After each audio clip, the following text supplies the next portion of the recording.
ಅದೇ ಲಾಸ್ಟ್ ಯಾರು ಮತ್ತೆ ಸ್ವಲ್ಪ ಹಿಂದೆ ನನ್ನ ಮನೆ ಕಟ್ಸೋದು ತಿಂಡಿಗೆ ಬಾ ಆಮೇಲೆ ಅಂತ ಹೋದೆ ತಿಂಡಿಗೆ ಹೋಗೋ ವರ್ಷ ಇಲ್ಲ ಅದಕ್ಕೆ ನೋಡಿದೆ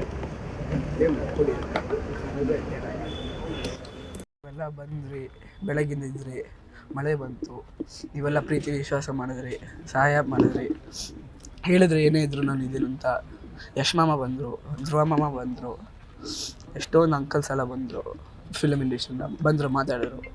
ಯಶ್ ಮಾಮನೂ ಹೇಳಿದ್ರು, ಈ ದುನಿಯಾ ಹಿಂಗೆ, ಇವಾಗ ಅಪ್ಪ ಇರ್ತಾರೋ ಇಲ್ಲೋ, ನೀವು ನಿಮ್ಮ ಕಾಲಲ್ಲಿ ನಿಂತ್ಕೋಬೇಕು, ಏನು ಟೆನ್ಷನ್ ತೊಗೋಬೇಡಿ, ನಾನು ಇರ್ತೀನಿ, ನೀವು ನಿಮ್ಮ ಕಾಲಲ್ಲಿ ನಿಂತ್ಕೊಳ್ಳಿ, ಸಾಧನೆ ಮಾಡಿ, ಅದೇ ನಿಮ್ಮ ಅಪ್ಪನ ಹೆಸರು ಉಳಿಸುತ್ತೆ.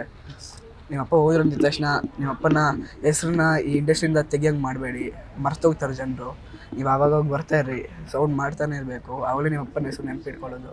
ನಿಮ್ಮಪ್ಪ ನಿಮ್ಗೆ ಕೊಟ್ಟಿರೋದು ಒಂದು ದೊಡ್ಡ ಕೊಡುಗು ಅಂದರೆ ಅವ್ರ ಕೊನೆ ಹೆಸರು ರಾಯ್. ನನ್ನ ಕರೆದೇ ಜನರು ರಾಯ್ ಅಂತ, ನಮ್ಮಪ್ಪನಿಗೆ ಕೊಟ್ಟಿರೋ ಹೆಸರು.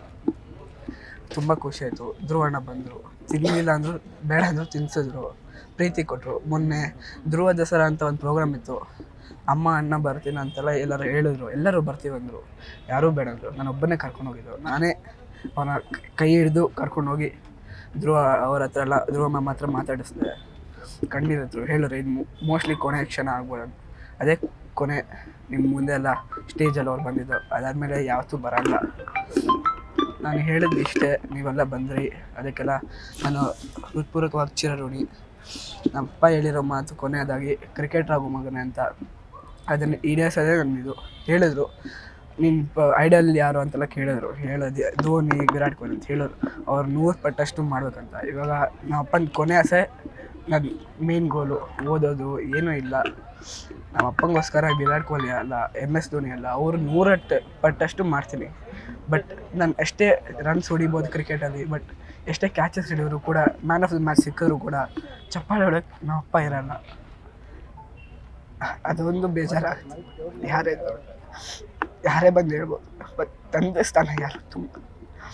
ನೀವ್ಯಾರು ನಿಮ್ಮ ತಂದೆಯವ್ರ ಜೊತೆ ನೊಂದ್ಕೊಳ್ಳೋದಾಗಿ, ಏನೋ ಬೈಯೋದಾಗಿ ಮಾಡಬೇಡಿ. ಇವಾಗ ನನಗೆ ಬೈಬೇಕಂದ್ರೂ ಜಗಳ ಮಾಡೋಕ್ಕೂ ಇರೋಲ್ಲ. ಸೊ ಆ ನೋವು ನನಗೆ ಗೊತ್ತು. ನಿಮ್ಮೆಲ್ಲರಿಗೂ ಇಲ್ಲಿ ಅರ್ಧ ಜನ ಯಾರೆಲ್ಲ ಅಪ್ಪ ಕಳ್ಕೊಂಡಿದ್ರೆ, ಅಮ್ಮ ಕಳ್ಕೊಂಡ್ರೆ ಗೊತ್ತಿರುತ್ತೆ. ಇವತ್ತು ನಾನು ಕಳ್ಕೊಂಡಿದ್ದೀನಿ, ಫ್ಯೂಚರಲ್ಲಿ ಯಾರು ಬೇಕಾದ್ರೂ ಕಳ್ಕೊಬೋದು. ಒಂದಲ್ಲ ಒಂದು ದಿನ ಎಲ್ಲರೂ ಹೋಗೋದೆ. ಅಲ್ಲಿ ತನಕ ಎಲ್ಲರೂ ನಗ್ತಾಯಿರಿ, ನಗಿಸ್ತಾಯಿರಿ. Thank you.